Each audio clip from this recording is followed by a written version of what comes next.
bayar 2 miliar untuk rumah itu sekarang. Atau pergi dari sini malam ini juga. Itu kalimat yang dilemparkan suami saya. Tepat sebelum ia mendorong koper saya keluar pintu. Saya pilih pergi. Saya bawa seluruh tabungan hasil kerja saya. Dan 10 menit kemudian, mereka histeris memohon ampun di depan pintu yang sudah saya kunci. Halo, sahabat cerita. Selamat datang kembali di kanal ini. Sebelum kita mulai, tuliskan dari kota mana kalian menonton di kolom komentar. Tekan tombol suka dan berlangganan agar tidak ketinggalan kisah berikutnya. Dukungan kecil dari kalian sangat berarti bagi kami. Selamat menyimak sampai akhir. Nama saya Ratih. Usia saya 36 tahun. Selama 5 tahun terakhir, saya bekerja sebagai analis risiko keuangan senior di sebuah perusahaan investasi di kawasan Sudirman. Pekerjaan saya adalah membedah angka, membaca aliran dana yang mencurigakan, menghitung potensi kerugian sebelum kerugian itu benar-benar terjadi. Hidup saya dibangun di atas 3 hal: logika,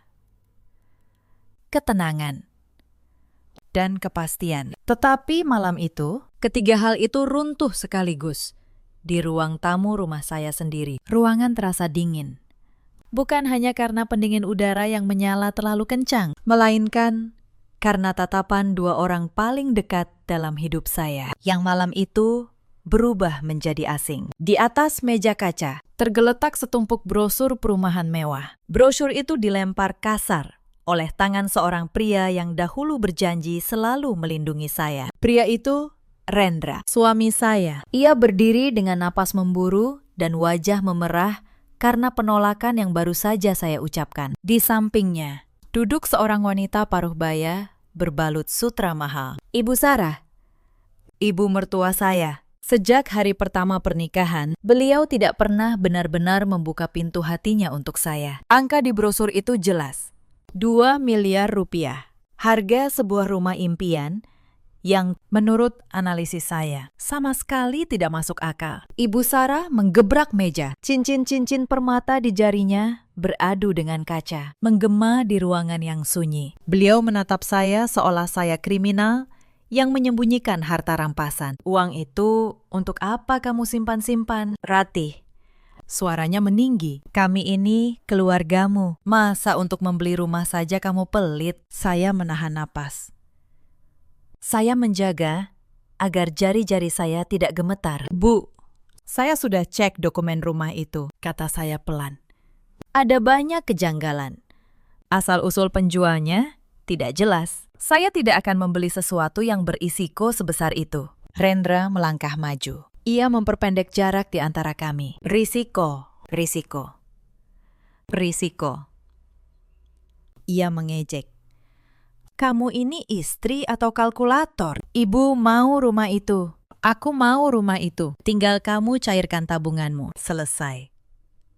Bagi mereka, tabungan di rekening saya hanyalah tiket emas untuk menaikkan derajat di mata kerabat. Mereka tidak pernah tahu dan mungkin tidak akan pernah mau peduli bagaimana setiap rupiah itu saya kumpulkan dengan memeras keringat selama bertahun-tahun. Setiap argumen logis yang saya sampaikan tidak mereka dengar. Tentang asal dana yang janggal. Tentang harga yang terlalu murah untuk lokasi semahal itu. Tentang penjual yang menolak diajak bertemu langsung. Semua itu hanya angin lalu bagi mereka. Bagi Rendra, penolakan saya adalah pembangkangan terhadap otoritasnya sebagai kepala keluarga. Lalu, Ibu Sarah berdiri. Beliau berjalan ke meja rias, mengambil barang-barang kecil milik saya, dan melemparnya ke atas koper. Kalau kamu tidak mau menurut, tidak usah tinggal di rumah anak saya, ucap beliau dingin.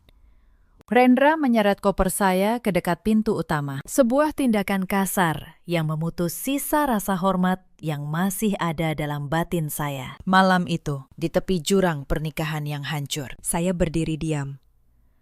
Tetapi di dalam kepala saya, angka-angka analisis risiko itu terus berputar. Dan satu hal sudah pasti. Keputusan saya menolak rumah itu adalah keputusan yang paling benar. Mereka tidak tahu malam itu apa yang sebenarnya sedang saya siapkan. Saya menarik koper saya sendiri. Saya tidak menangis. Saya hanya menoleh sekali, lalu menutup pintu pelan. Nama lengkap saya, Ratih Anjani. Saya lahir di sebuah kampung kecil di Jawa Tengah, dari keluarga yang sangat sederhana. Ayah saya seorang guru honorer. Ibu saya menjual kue di pasar setiap pagi. Sejak kecil, saya tahu satu hal. Angka tidak pernah berbohong. Orang bisa berbohong, tetapi angka selalu jujur. Itulah kenapa saya memilih kuliah akuntansi, lalu mendalami manajemen risiko keuangan. Saya merangkak dari posisi staf magang tanpa gaji, hingga akhirnya di usia 36, saya memimpin divisi audit risiko di perusahaan tempat saya bekerja. Saya bertemu Rendra 8 tahun lalu. Saat itu, ia tampak begitu hangat. Ia seorang pegawai biasa di sebuah perusahaan distribusi dengan gaji yang pas-pasan, tetapi penuh ambisi. Saya jatuh cinta pada ambisinya, tanpa tahu bahwa ambisi itu suatu hari akan diarahkan kepada saya sendiri. Kami menikah 4 tahun lalu. Sejak awal, Ibu Sarah ikut tinggal bersama kami. Beliau seorang janda, suaminya, Ayah Rendra, sudah lama meninggal. Saya menerima beliau dengan tangan terbuka. Saya pikir melayani orang tua adalah kewajiban seorang menantu. Tetapi saya keliru. Bagi Ibu Sarah, kehadiran saya bukan berkah. Saya hanya mesin pencetak uang yang kebetulan menikahi anaknya. Selain Ibu Sarah dan Rendra, ada satu orang lagi yang sering datang ke rumah. Namanya Wulan, adik ipar saya, adik kandung Rendra. Usianya 29 tahun. Ia belum bekerja tetap, tetapi gaya hidupnya selangit. Tas mahal, kafe mahal, liburan ke luar negeri. Semua dibiayai oleh kakaknya, dan uang kakaknya sebagian besar adalah uang yang saya berikan. Di rumah itu, saya satu-satunya orang yang bekerja dengan penghasilan tetap dan besar. Gaji Rendra hanya cukup untuk kebutuhan dirinya sendiri. Sisanya, semua tagihan rumah, listrik, belanja, bahkan arisan Ibu Sarah jatuh ke pundak saya. Saya tidak pernah mengeluh. Saya pikir inilah pengorbanan yang harus dilakukan demi keutuhan rumah tangga. Tetapi pengorbanan saya justru dibaca sebagai kelemahan. Fat pertama dalam pernikahan kami muncul setahun lalu. Saat itu, Wulan datang sambil menangis. Ia mengaku terlilit utang kartu kredit sebesar 70 juta rupiah. Ibu Sarah langsung menatap saya, seolah-olah utang itu adalah tanggung jawab saya. Ratih, kamu kan punya uang, bantu adikmu dulu, kata Ibu Sarah. Saya sebenarnya keberatan. Tetapi demi menjaga suasana, saya melunasi utang itu. Saya pikir sekali saja. Ternyata itu hanya pintu pertama. Setelah utang Wulan lunas, permintaan demi permintaan terus datang. Model usaha Rendra yang selalu gagal. Renovasi kamar Ibu Sarah. Mobil baru atas nama Rendra. Setiap kali saya mencoba menolak, Ibu Sarah selalu punya senjata yang sama. Rasa bersalah. Dasar menantu tidak tahu balas budi. Begitu beliau selalu berkata. Kami sudah menerimamu yang dari kampung. Masih juga pelit. Saya mulai lelah. Tetapi sebagai seorang yang bekerja dengan angka, saya melakukan satu hal yang akhirnya menyelamatkan hidup saya. Saya mencatat setiap rupiah yang keluar dari rekening saya untuk keluarga itu. Saya catat rapi. Tanggal, jumlah. Untuk siapa? Untuk apa? Bukan karena saya berniat jahat, hanya karena kebiasaan profesi. Tetapi catatan itu kelak menjadi tameng saya. Masalah rumah 2 miliar itu tidak datang tiba-tiba. Ia tumbuh perlahan, seperti retakan kecil di tembok yang lama-lama meruntuhkan seluruh bangunan. Semua bermula 3 bulan sebelum malam pengusiran itu. Suatu sore, Rendra pulang dengan wajah berseri. Ia membawa map tebal berisi brosur sebuah perumahan mewah di kawasan Pondok Indah. Rumah 2 lantai, kolam renang, taman luas. Harganya 2 miliar rupiah. Saya ingat betul sore itu. Saya baru pulang dari kantor. Lelah setelah seharian membedah laporan audit yang rumit. Saya hanya ingin secangkir teh dan ketenangan. Tetapi yang saya dapat adalah Rendra yang berlari menyambut saya dengan mata berbinar. Seperti anak kecil yang baru menemukan mainan baru. Ini rumah masa depan kita. Ratih, katanya bersemangat. Bayangkan, kita pindah dari rumah sempit ini ke sana. Ibu pasti bangga. Saya mengambil brosur itu sebagai analis. Mata saya langsung tertuju pada hal-hal yang tidak wajar. Harga 2 miliar untuk rumah di lokasi seperti itu terlalu murah. Rumah serupa di kawasan yang sama dijual minimal 3,5 miliar. Selisihnya terlalu jauh. Mas, harga ini aneh, kata saya. Terlalu murah. Pasti ada yang tidak beres. Rendra mengernyit. Justru itu bagus, kan? Murah berarti untung. Saya menggeleng. Tidak selalu. Dalam dunia keuangan, harga yang terlalu murah biasanya menyembunyikan masalah. Bisa jadi sertifikatnya bermasalah. Bisa jadi rumahnya hasil sengketa. Atau lebih buruk lagi. Tetapi Rendra tidak mau mendengar. Bagi dia, saya hanya mencari-cari alasan untuk tidak mengeluarkan uang. Itu insiden pertama. Dan saat itu, saya belum tahu betapa dalam jurang yang ada di balik brosur itu. Beberapa hari kemudian, Rendra mengajak saya bertemu penjual rumah itu. Namanya, katanya, Pak Aldo, seorang pria berpakaian rapi dengan jam tangan mahal dan senyum yang terlalu lebar.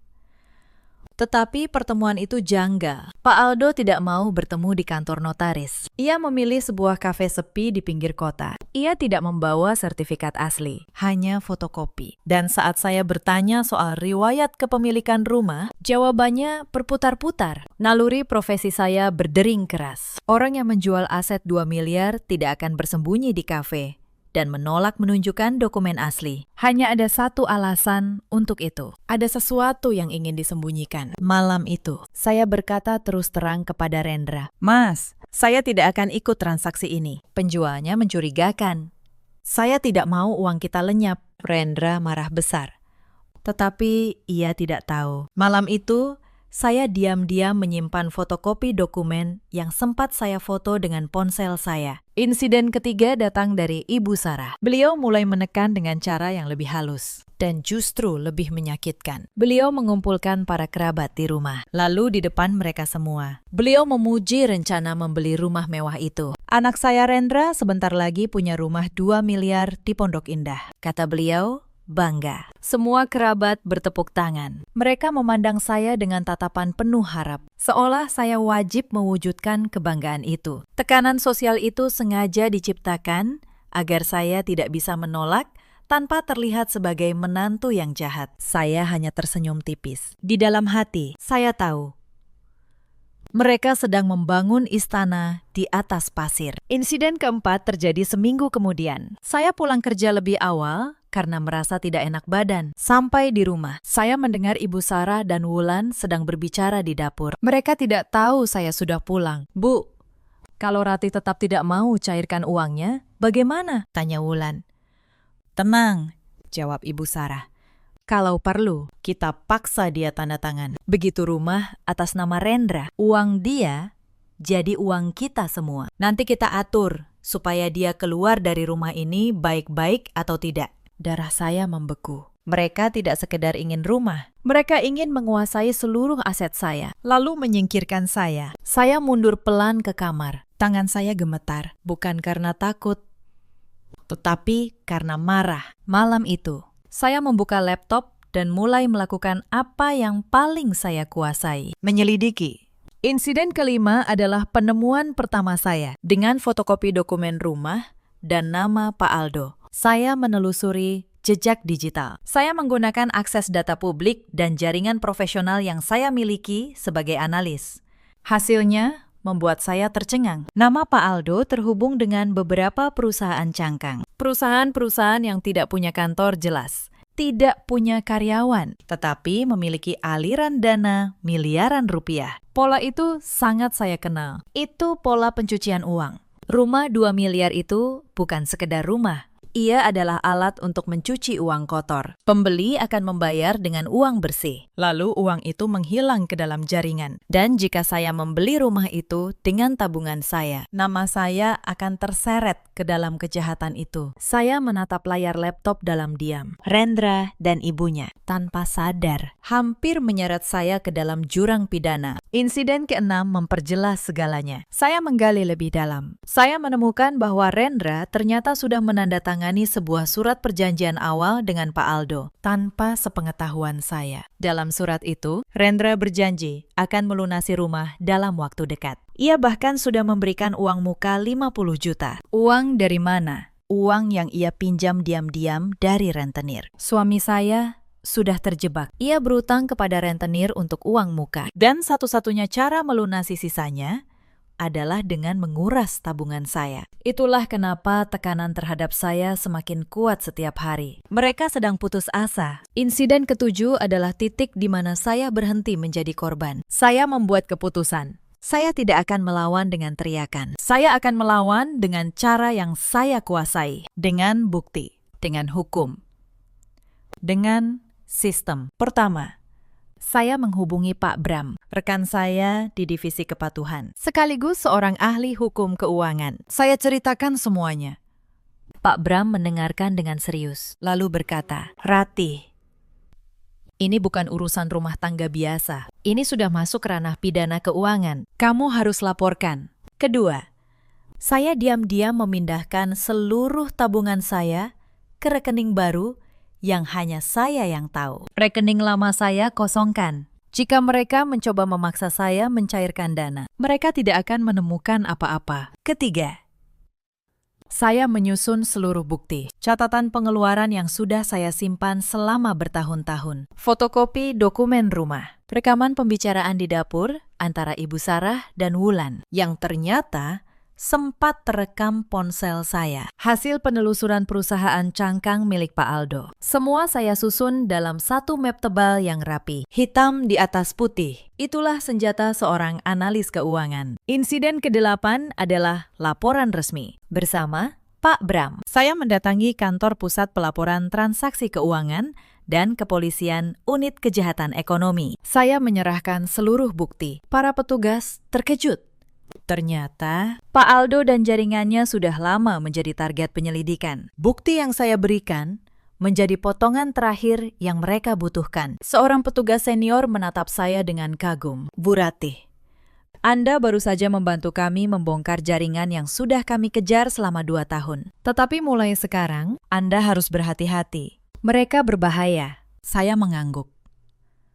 Saya tahu saya sedang berdiri di atas garis tipis. Tetapi, saya juga tahu saya berdiri di sisi yang benar. Insiden ke-9 adalah malam yang mengubah segalanya. Malam pengusiran itu. Rendra dan Ibu Sarah memberi saya ultimatum terakhir. Bayar 2 miliar sekarang atau pergi. Saat itu, saya sudah tahu segalanya. Saya tahu bahwa transaksi itu sedang diawasi aparat. Saya tahu bahwa dalam hitungan hari, jaring hukum akan menutup. Tetapi mereka tidak tahu apa-apa. Ketika Rendra menyeret koper saya ke pintu, saya tidak melawan. Saya justru merasa lega karena saya tahu dengan mengusir saya, mereka baru saja melepaskan satu-satunya orang yang bisa menyelamatkan mereka. Saya menutup pintu rumah itu. Saya berjalan ke mobil saya, dan tepat saat saya menyalakan mesin, ponsel saya berdering. Pesan dari Pak Bram, isinya singkat. "Operasi malam ini, mereka akan bergerak dalam 10 menit. Kamu sudah aman di luar rumah." Saya membalas, "Sudah." Saya baru saja diusir. Saya tersenyum getir. Mereka mengusir saya tepat pada waktu yang paling tepat. 10 menit lagi. Semuanya akan berubah. Saya perlu mundur sedikit ke hari-hari sebelum malam itu. Karena di sanalah letak detail yang membuat segalanya masuk akal. 2 minggu sebelum pengusiran, tekanan di rumah mencapai puncak yang belum pernah saya rasakan. Setiap pulang kerja, saya disambut bukan dengan senyuman, melainkan dengan sidang. Ibu Sarah duduk di ruang tamu seperti hakim. Rendra berdiri di sampingnya seperti jaksa. Dan saya, menantu yang lelah, menjadi terdakwa. "Sudah berapa lama kamu menunda?" "Ratih," tanya Ibu Sarah suatu malam. "Pak Aldo sudah menunggu. Kalau kita terlambat, rumah itu diambil orang lain." Saya menjawab, "Tenang, Bu. Justru itu yang aneh. Kenapa penjual sebegitu memaksa? Orang yang menjual aset bagus tidak akan terburu-buru." Rendra membentak, "Kamu selalu punya alasan. Apa kamu tidak mau keluarga ini maju?" Saya menatapnya. Pria yang dulu saya cintai itu kini hanya melihat saya sebagai dompet berjalan. Saya menjawab pelan, Saya mau keluarga ini maju. Mas, bukan masuk penjara. Saat itu, saya belum menjelaskan apa-apa. Saya sengaja menyimpan temuan saya karena saya tahu jika saya membeberkan semuanya sekarang, mereka akan memberitahu Pak Aldo dan seluruh jaringan akan kabur. Insiden lain terjadi di kantor Wulan. Suatu hari, Wulan menelpon saya. Suaranya manis.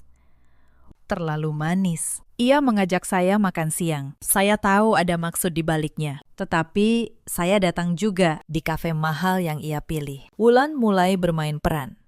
Ia bercerita tentang betapa sedihnya melihat ibunya menua tanpa rumah yang layak. Ia menangis, mengusap matanya dengan tisu, lalu berkata, "Mbak Ratih, tolonglah, demi ibu. Mbak kan orang baik." Saya memesan teh, lalu menatapnya tenang. "Wulan, saya selalu sayang ibu. Tetapi kalau saya beli rumah itu, justru saya yang akan menyeret ibu ke masalah besar. Percayalah pada saya." Wulan tidak mengerti maksud saya. Ia mengira saya hanya mencari alasan. Ia pergi dengan wajah masam. Dan malam itu, ia melaporkan kepada ibunya bahwa saya keras kepala. Tekanan pun bertambah.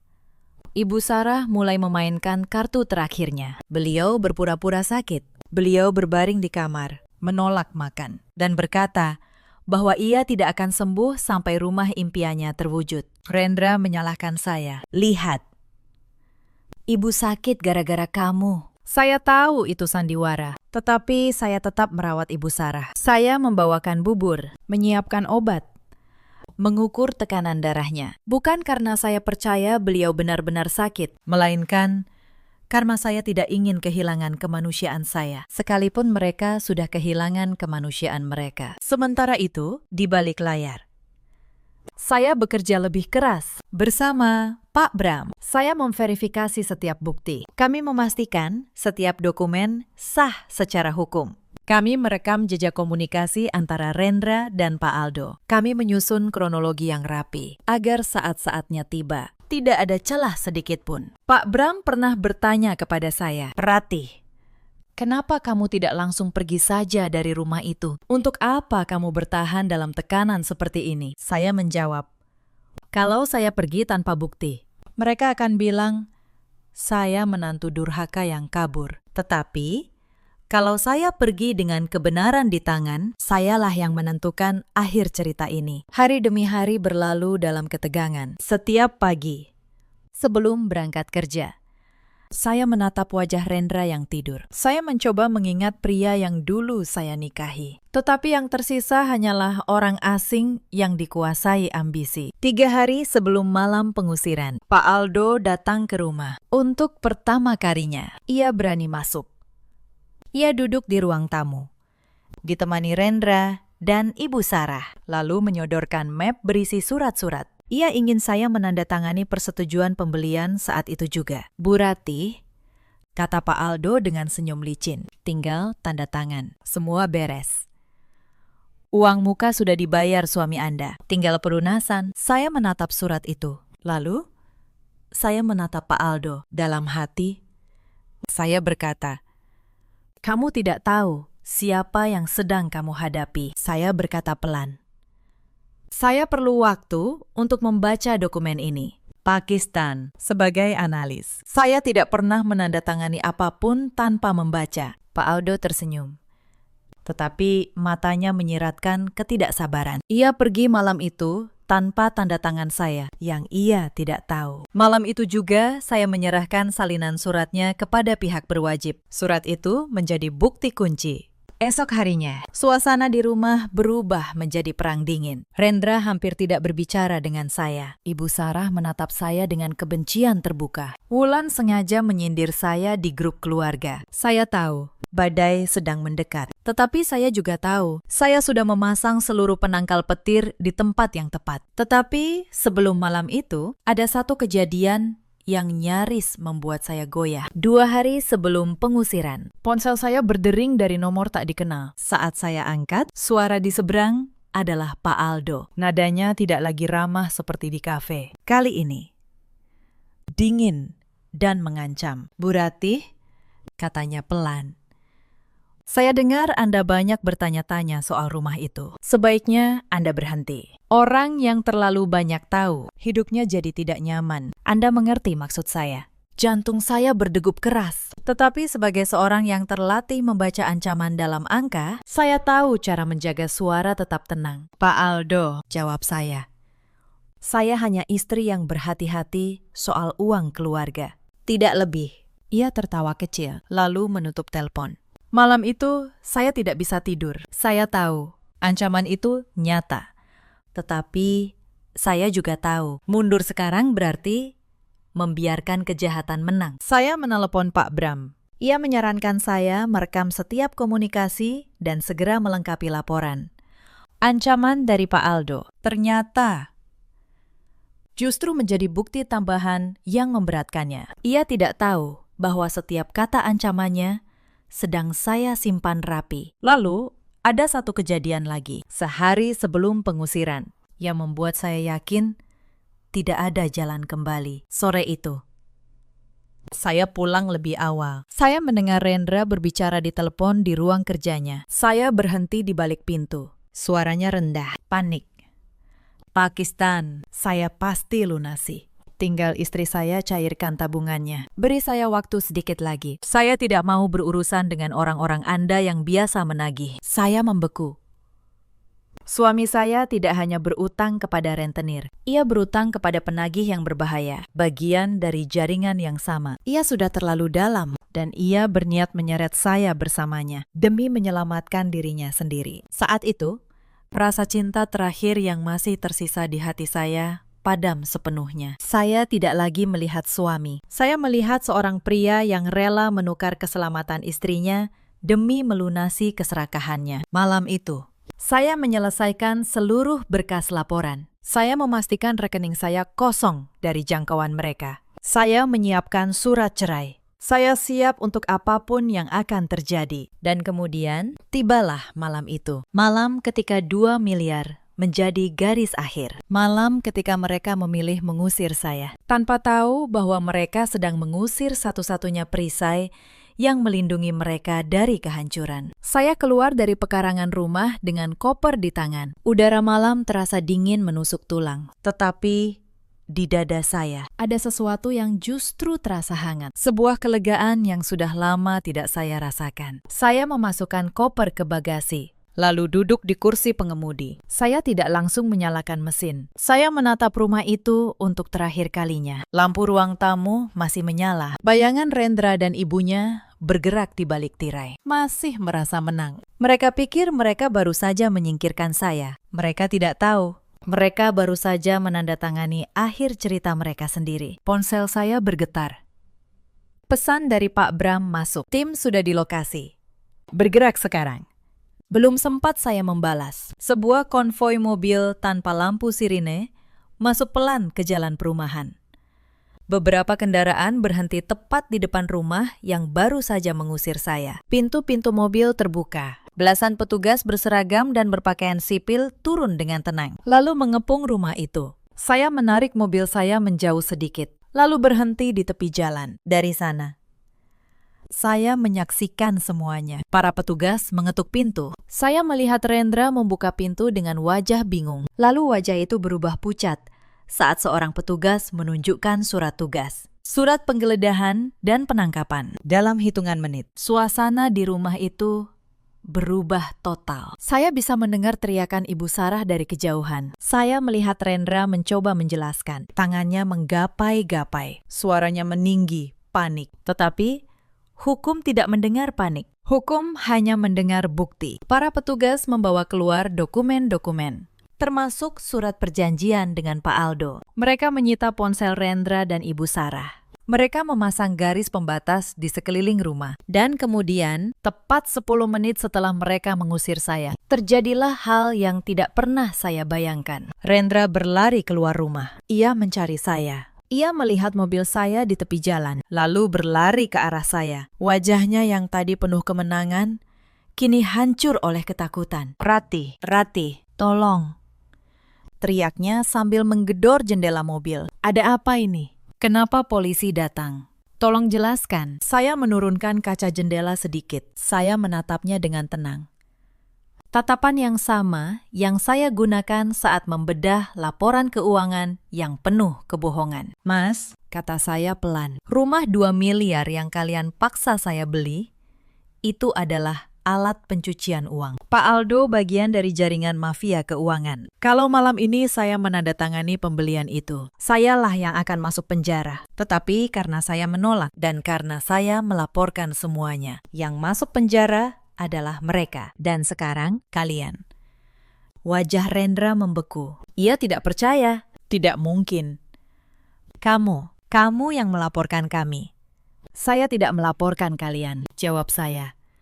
Saya melaporkan kejahatan. Kalian yang memilih berdiri di sisi kejahatan itu. Di belakang Rendra, saya melihat Ibu Sarah dipapah keluar oleh petugas. Wanita yang tadi begitu angkuh, kini menangis meraung-raung. Cincin permata di jarinya, sutra mahal di tubuhnya. Semua itu tidak berarti apa-apa lagi. Ratih, Ibu Sarah berteriak saat melihat saya. Tolong, Nak. Ibu salah. Ibu minta maaf. Tolong selamatkan kami. Itulah pertama kalinya dalam 4 tahun pernikahan. Ibu Sarah memanggil saya. Nak, dan ironisnya, panggilan itu datang justru ketika semuanya sudah terlambat. Saya keluar dari mobil. Saya berjalan mendekat, tetapi tidak terlalu dekat. Saya menatap 2 orang yang malam tadi mengusir saya. Di sekitar kami, lampu-lampu rumah tetangga mulai menyala satu persatu. Para tetangga keluar, berdiri di balik pagar, menyaksikan kejadian yang tidak pernah mereka bayangkan. Beberapa kerabat Ibu Sarah yang kebetulan menginap malam itu juga keluar dengan wajah pucat dan bingung. Mereka, orang-orang yang dulu bertepuk tangan mendengar kabar rumah 2 miliar, kini menyaksikan kebanggaan itu runtuh di depan mata mereka sendiri. Salah seorang kerabat, seorang bibi yang dulu paling lantang memuji rencana itu, menatap saya dengan mulut terbuka. Saya tahu apa yang ada di pikirannya. Ia baru menyadari bahwa menantu yang selama ini mereka hina, ternyata satu-satunya orang yang berpikir jernih. Bu, kata saya, selama 4 tahun, saya memberi ibu segalanya. Uang saya,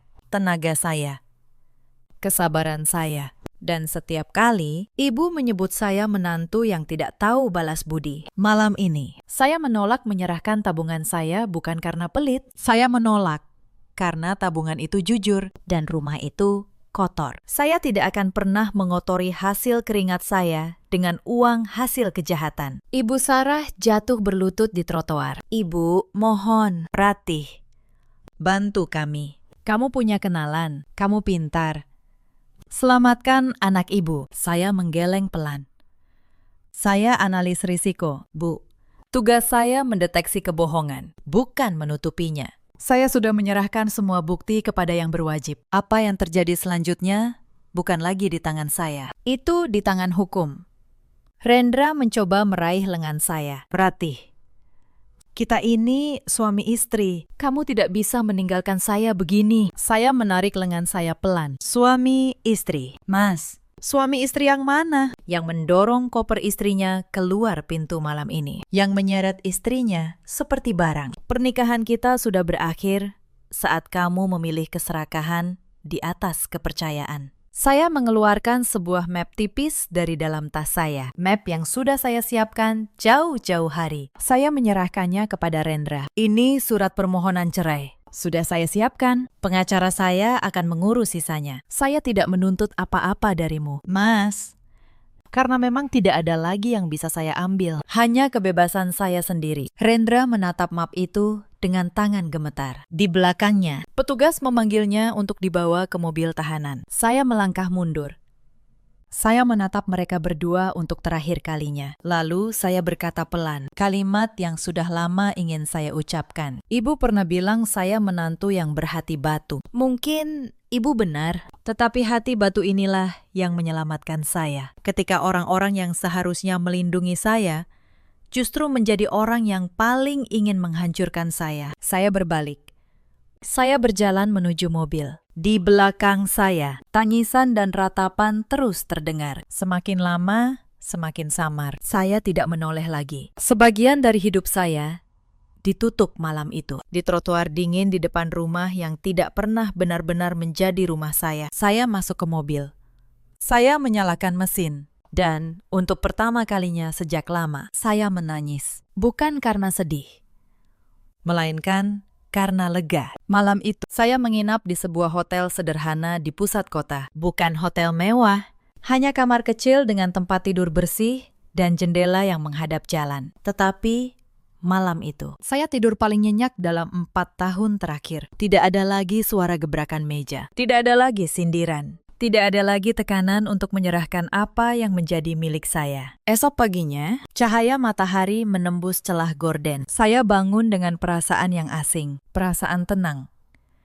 Saya membuka laptop. Di kotak masuk, surat elektronik. Ada pesan resmi dari jajaran direksi kantor saya. Isi pesan itu membuat mata saya berkaca-kaca. Bukan karena sedih, melainkan karena bangga pada diri sendiri. Direksi menyampaikan apresiasi tertinggi atas profesionalitas saya. Bukti yang saya serahkan tidak hanya melindungi aset pribadi saya. Bukti itu juga membantu pihak berwajib membongkar jaringan pencucian uang lintas negara yang sudah lama mereka kejar. Saya menutup laptop. Saya menarik napas dalam-dalam. Udara pagi yang bersih memenuhi dada saya. Sebuah perasaan bebas yang sudah bertahun-tahun tidak saya rasakan. Tidak ada lagi tekanan emosional. Tidak ada lagi caci maki yang merendahkan martabat. Tidak ada lagi tangan-tangan yang mencoba menguras hasil keringat saya. Hari itu adalah awal babak baru. Babak di mana saya memegang kendali penuh atas hidup, takdir, dan seluruh hasil kerja keras saya. Beberapa hari kemudian, kasus itu mulai bergulir. Pak Aldo ditangkap di sebuah apartemen mewah di kawasan Kuningan. Bersamanya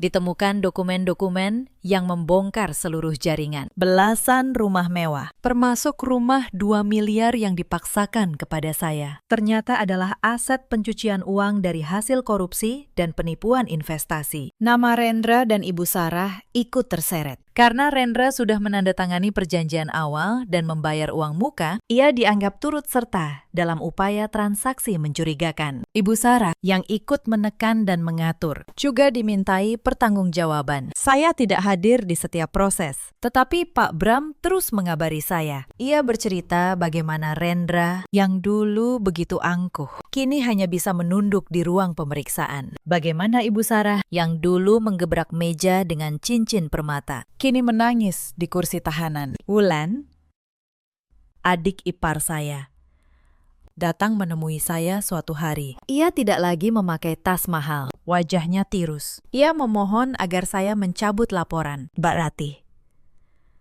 tolong, Mbak masih bisa selamatkan mereka. Ini keluarga. Mbak, saya menatapnya dengan iba, tetapi tegas. Wulan, saya tidak bisa mencabut kebenaran. Bukti itu bukan milik saya untuk dihapus. Lagi pula, sejak kapan kalian menganggap saya keluarga? Saya baru jadi keluarga saat kalian butuh uang. Dan saya jadi musuh saat saya menolak memberi. Wulan terdiam. Air matanya mengalir. Ia tidak bisa membantah, karena ia tahu setiap kata saya benar. Sebelum pergi, Wulan sempat melontarkan ancaman terakhir. Mbak akan menyesal. Keluarga kami punya kenalan. Mbak pikir bisa menang melawan kami? Saya menatapnya dengan tenang. Wulan, saya tidak sedang melawan keluargamu. Saya sedang berdiri di sisi hukum. Dan hukum tidak takut pada kenalan siapapun. Kalau kamu masih ingin mengancam, silahkan. Setiap ancaman hanya menambah bukti di tangan saya. Wulan tertegun. Ancamannya runtuh sebelum sempat berarti. Ia tahu, melawan saya sama saja dengan melawan sistem yang sudah saya pegang erat. Wulan, lanjut, saya lebih lembut. Kalau kamu mau memperbaiki hidup, mulailah dari dirimu sendiri. Berhenti hidup dari uang orang lain. Cari pekerjaan, bangun hidupmu dengan tanganmu sendiri. Itu nasihat terakhir saya untukmu. Ia pergi tanpa berkata apa-apa lagi. Saya tidak tahu apakah ia mendengarkan nasihat itu. Tetapi setidaknya, saya sudah mengatakan yang benar. Proses hukum berjalan selama beberapa bulan. Saya menjalani hidup baru. Saya menyewa apartemen kecil yang nyaman di kawasan Tebet. Saya kembali fokus pada pekerjaan saya. Karir saya justru menanjak karena keberanian saya membongkar jaringan itu. Saya diangkat menjadi kepala divisi audit risiko untuk seluruh wilayah. Gaji saya naik, tanggung jawab saya bertambah. Tetapi yang lebih penting, hati saya tenang. Suatu pagi, kabar dari pengadilan datang. Sidang putusan telah selesai. Saya tidak hadir. Tetapi Pak Bram mengirimkan pesan panjang kepada saya. Pak Aldo dan para gembong jaringan dijatuhi hukuman penjara yang berat, beserta penyitaan seluruh aset. Rendra, karena keterlibatannya dalam transaksi dan utangnya kepada rentenir yang juga bagian dari jaringan, dijatuhi hukuman penjara. Ibu Sarah, mengingat usianya, mendapat hukuman yang lebih ringan, tetapi tetap harus mempertanggungjawabkan perbuatannya. Yang paling menyedihkan, seluruh aset mereka dibekukan. Rumah yang dulu kami tinggali, yang sebagian besar dibeli dengan uang saya, ikut terseret karena tercampur dalam penyelidikan. Mereka kehilangan tempat tinggal. Status sosial yang selama ini mereka banggakan di depan kerabat lenyap dalam semalam, digantikan oleh predikat sebagai pelaku pelanggaran hukum. Pak Bram menulis di akhir pesannya, "Ratih, kamu sudah melakukan hal yang benar. Banyak orang akan tergoda untuk diam demi rumah tangga, tetapi kamu memilih kebenaran. Itu bukan kelemahan. Itu kekuatan." Saya membaca pesan itu beberapa kali, lalu saya menatap keluar jendela. Di kejauhan, kota terbentang luas, sibuk, tidak peduli. Saya memikirkan Rendra di balik jeruji. Saya memikirkan Ibu Sarah di kursi tuanya yang penuh penyesalan. Dan untuk pertama kalinya, saya tidak merasa marah. Saya hanya merasa kasihan. Karena pada akhirnya, mereka kalah bukan oleh saya.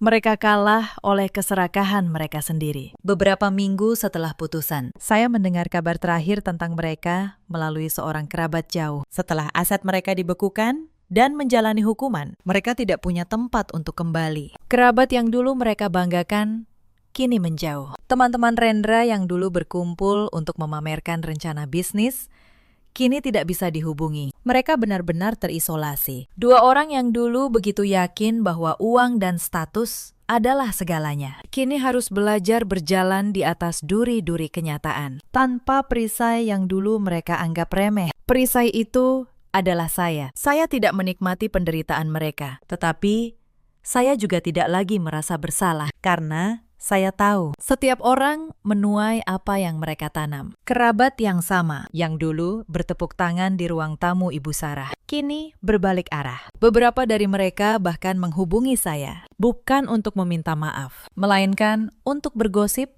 dan mencari tahu apa yang sebenarnya terjadi. Saya tidak melayani mereka. Saya sudah belajar membedakan mana orang yang datang karena peduli dan mana yang datang karena penasaran. Hidup terlalu berharga untuk dihabiskan bersama orang-orang yang hanya hadir saat kita jatuh, demi memastikan kita memang benar-benar jatuh. Setahun berlalu sejak malam pengusiran itu. Hidup saya berubah, perlahan tetapi pasti, menjadi sesuatu yang utuh. Apartemen kecil saya di Tebet kini terasa lebih seperti rumah dibanding rumah 2 lantai yang dulu saya tinggali. Bukan karena ukurannya, melainkan karena di sini tidak ada yang menatap saya dengan kebencian. Tidak ada yang menganggap keberadaan saya sebagai kewajiban untuk membayar. Saya mengubah banyak hal dalam hidup saya. Saya mulai berolahraga pagi. Saya kembali membaca buku-buku yang dulu tidak sempat saya sentuh. Saya bahkan mulai melukis lagi, hobi yang sudah lama saya tinggalkan sejak menikah. Setiap akhir pekan, saya memasak sendiri di dapur kecil saya. Ikan goreng, sayur asem, sambal terasi.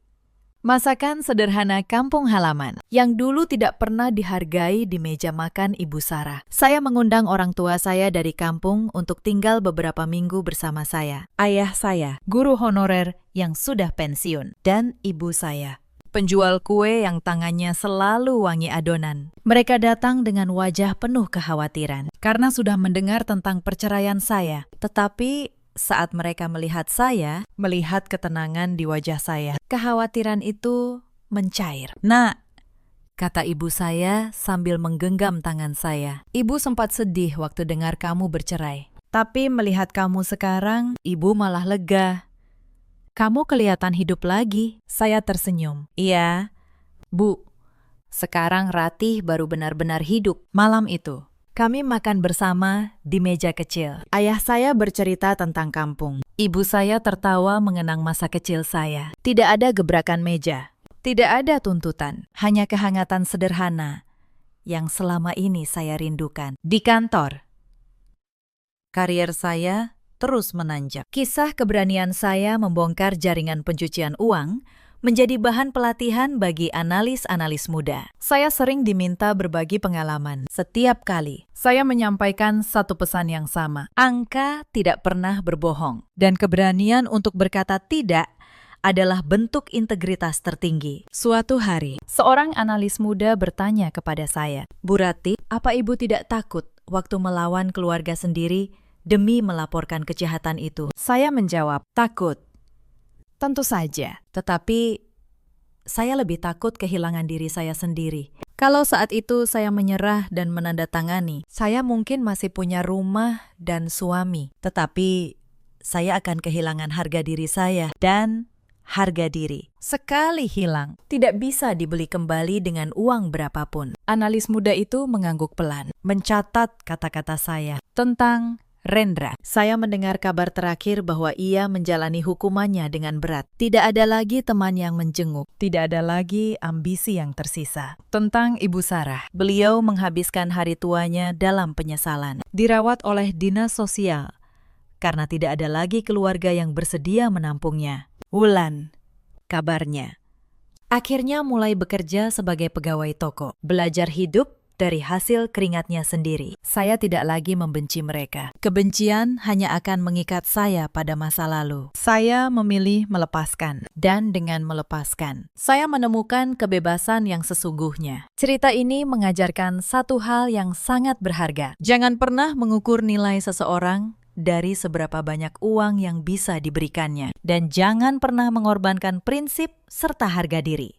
hanya demi mempertahankan hubungan dengan orang-orang yang tidak pernah benar-benar menghargai kita. Ada banyak perempuan di luar sana yang berada di posisi saya dulu. Perempuan yang bekerja keras. Lalu hasil keringatnya dianggap milik bersama oleh keluarga yang hanya memanfaatkan. Perempuan yang setiap penolakannya dibalas dengan tuduhan tidak tahu balas budi. Jika kalian salah satunya, ketahuilah, menjaga apa yang menjadi hak kalian bukanlah kejahatan. Itu adalah bentuk menghargai diri sendiri. Ada juga banyak suami seperti Rendra di luar sana. Suami yang lebih memilih mendengarkan ambisi ibunya daripada melindungi istrinya. Suami yang menukar kepercayaan dengan keserakahan. Kepada mereka, ingatlah, istri bukan mesin pencetak uang dan rumah tangga dibangun di atas saling percaya, bukan saling memeras. Ada pula para ibu mertua seperti Ibu Sarah, ibu yang takut kehilangan kendali atas anaknya, lalu menjadikan menantu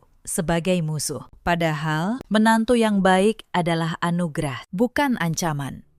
Pada akhirnya, Rendra dan Ibu Sarah kehilangan segalanya. Bukan karena dikutuk, melainkan karena pilihan mereka sendiri. Sementara saya, yang dulu diusir di tengah malam dengan koper di tangan, kini berdiri tegak di atas kaki saya sendiri, dengan hati yang tenang dan masa depan yang cerah. Dalam hidup, kita selalu punya pilihan. Kita bisa memilih untuk diam demi sebuah kenyamanan palsu, atau berani berkata tidak demi mempertahankan jati diri. Saya memilih yang kedua, dan saya tidak pernah menyesalinya sedikit pun. Bagaimana dengan kalian? Pernahkah kalian berada dalam situasi di mana kalian harus memilih antara mempertahankan hubungan atau mempertahankan harga diri? Pernahkah kalian merasa dianggap sebagai sumber uang oleh orang-orang yang seharusnya mencintai kalian apa adanya? Ceritakan kisah kalian di kolom komentar. Saya ingin sekali membacanya, karena saya percaya setiap kisah yang dibagikan bisa menjadi kekuatan bagi orang lain yang sedang berjuang dalam diam. Terima kasih sudah menemani sampai akhir. Sampai jumpa di kisah berikutnya. Jaga diri kalian.